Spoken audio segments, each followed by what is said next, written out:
जय माता दी। आप सभी का एक बार फिर से स्वागत है हमारे चैनल नविका विचार वाणी में। आज सुनेंगे माता के 7वें स्वरूप माँ कालरात्रि की कथा। देवी कालरात्रि माँ दुर्गा की 7वीं शक्ति हैं। नवरात्र के 7वें दिन माँ कालरात्रि की पूजा का विधान है। देवी कालरात्रि को काली, महाकाली, भद्रकाली, भैरवी, रुद्रिणी, चामुंडा, चंडी और दुर्गा जैसे नामों से जाना जाता है।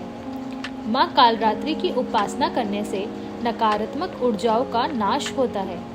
ऐसा कहा जाता है कि देवी कालरात्रि का नाम लेने से ही राक्षस, भूत प्रेत और पिशाच पलायन कर जाते हैं। माँ कालरात्रि की उपासना करने से ग्रह बाधा से भी छुटकारा मिलता है। माँ की आराधना करना भक्तों को शुभ फल देता है, इसलिए इन्हें शुभंकरी कहा जाता है। माँ कालरात्रि माँ दुर्गा की 9वीं स्वरूप में से 7वीं शक्ति हैं। इनका रंग कृष्णा वर्ण का है और उन्हें काला रंग अत्यंत प्रिय है। इसी कारण उन्हें कालरात्रि कहा जाता है। माँ कालरात्रि की 4 भुजाएं हैं, जिसमें बाएं हाथ की दोनों भुजाओं में कटार और लोहे का कांटा धारण किया हुआ है और दाएं हाथ अभय मुद्रा और वट मुद्रा में है। पौराणिक कथा के अनुसार दैत्य, शुभ, निशुम्भ और रक्तबीज तीनों लोगों पर अपना आतंक बचाना शुरू कर दिया था, तो देवतागण उनसे परेशान हो गए और भगवान शंकर के पास मदद के लिए पहुँचे। रक्तबीज के पास वरदान था कि जैसे ही उसके रक्त की कोई भी बूंद नीचे गिरती, वैसे ही और रक्तबीज उत्पन्न हो जाते। उससे परेशान होकर सभी देवतागण भगवान शंकर के पास गए।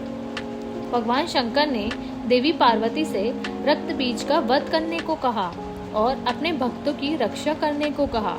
भगवान शंकर का आदेश पाकर देवी पार्वती जी ने दुर्गा का रूप धारण कर लिया और शुभ निशुम्भ का वध कर दिया। लेकिन जैसे ही माँ दुर्गा ने रक्तबीज को मारा, उसके शरीर से निकले रक्त की बूंदों से लाखों रक्तबीज उत्पन्न हो गए। तब माँ दुर्गा ने माँ कालरात्रि का रूप ले लिया और माँ कालरात्रि ने इनके बाद रक्तबीज का वध कर दिया और उसके शरीर से निकलने वाले रक्त को अपने मुंह में भर लिया। माँ कालरात्रि की पूजा रात्रि में करने का विधान है। तांत्रिक अपनी मंत्र साधना के लिए इस दिन का पूरे वर्ष इंतजार करते हैं। मान्यता है कि इस दिन मंत्र सिद्ध होते हैं। तो यह थी माँ कालरात्रि की कथा, और साथ ही मेरे चैनल नविका विचार वाणी को सब्सक्राइब करना ना भूलें। जय माता दी।